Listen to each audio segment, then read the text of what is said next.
Asinai Mama V. But anyway, aiwa dako munaro shemu. Dako munaro apangari vaime munhu waMwari. Kwandambobvira ndakaona dako rine nyangadzi dzakadero naimi kuita milaini kudero kuita kunge munhu akambozvara naimi. Toziva nyangadzi dzo dzichitwa navanhu vakambozvara.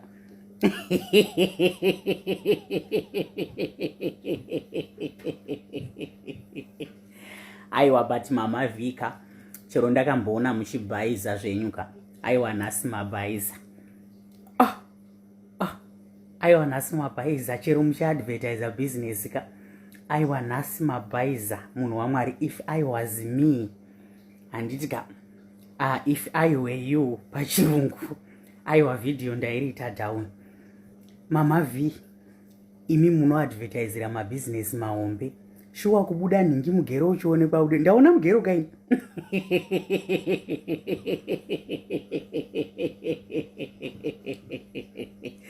Ndaona mugero Mama V. You know kuti nina I love you.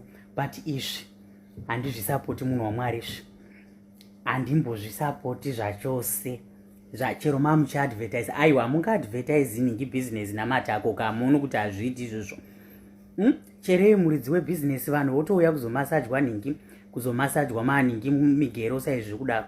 Aiwa musadero Mama ningi Mama V. Aiwa musadero munoadvertisera makambani akawanda. Koinde hamusingaleni musingadzidzi kuna ningi kuna Limpopo boy uyu mabusiness akanhenganikira. Akatorambwa nemabusiness akawanda. Mabusiness akawanda ininika.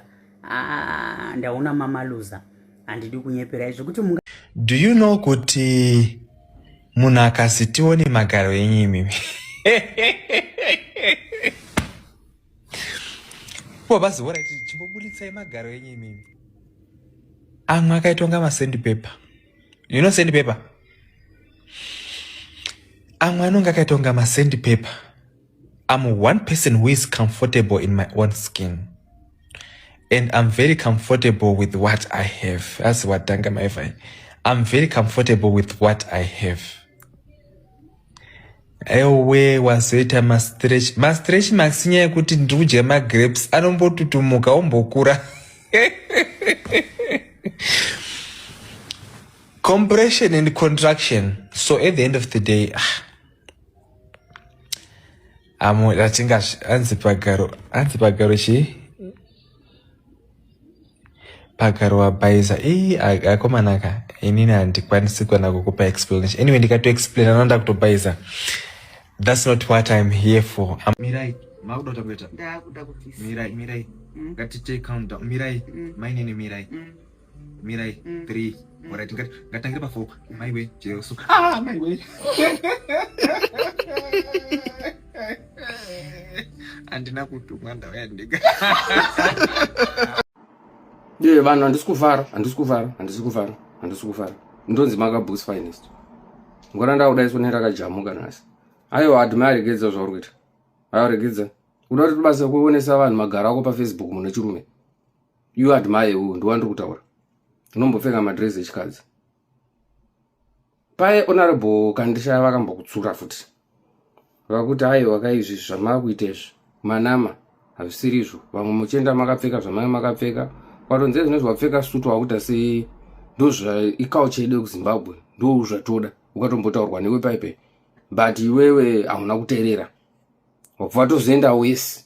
Iri zvawabuditsira magaro. Aiwa hauna report na tinomachakaire. Aiwa this zvinhu izvi imimi ndimukuru kuma youth ngomona report nomachakaire. Chichemo changu. Wona zvikuti wana adhima aribuditsira magaro. Pa Facebook ona robo machakaire.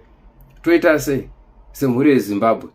Varume tooneswa isusu magaro emumwe murume isusu paFacebook isusu. Yes, of course, anokwanisa kuti munhu anoita zvaanoda. Iwo pindura chitanzi nokuti mari yake. No, hazvifanira zvidaro. Honorable tinomachakaire ndikukumbirawo muri mukoma, muri blazi wangu. Vese ana kukoma Kandisha murana mukoma wangu. Ndokumbira ana mukoma. Issue iyi imbooneko. Boss munhu angabudisa magaro ake paFacebook. Isi tiri kunzika mhanya yakamunotarisa kuti kune latest yaburwa. unodaiso kuona amai weka iwe mutsetse uri kubuda unotiburitsira mutsetse we munhu wechirume utiburitsira mutsetse iwewe pakudai ngari munhu wechikadzika varume vachifara vari happy pamwe tikadai tisina tombokomplaina tichingoti zviri iko kuvanhu vechikadzi but pachigenga aiwa zviko pachigenga hazviko honorable Kandeshaya honorable Tinomachakaire chimboona situation iyoyo kwazvakuenda kusiriko kwatuti akuoneswa magaro isusu vanhu vechirume nada pachiputukezi as well. But that doesn't mean kuti I'm gay. You get the point.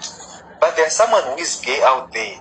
Anofila uncomfortable akanyatsa kuona chakuita kuti ukaona magara angu obvofila uncomfortable chi is because I've provoked the gay in that person.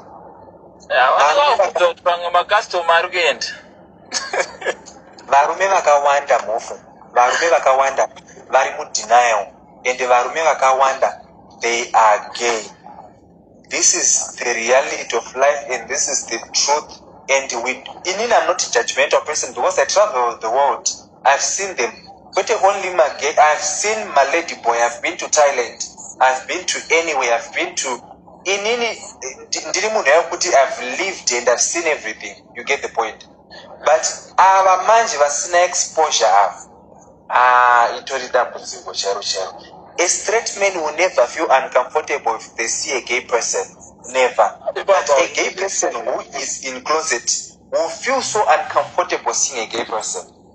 Or feel a kuti munhu anogona gay. Anofeel my insecurity asingaiti because ane demoni riri maari rinokuprovoke with whatever they are seeing. So for me it's not my fault. I will never go and heal. I'm not the one who wounded you. I'm not the one who born you. Go see a therapist.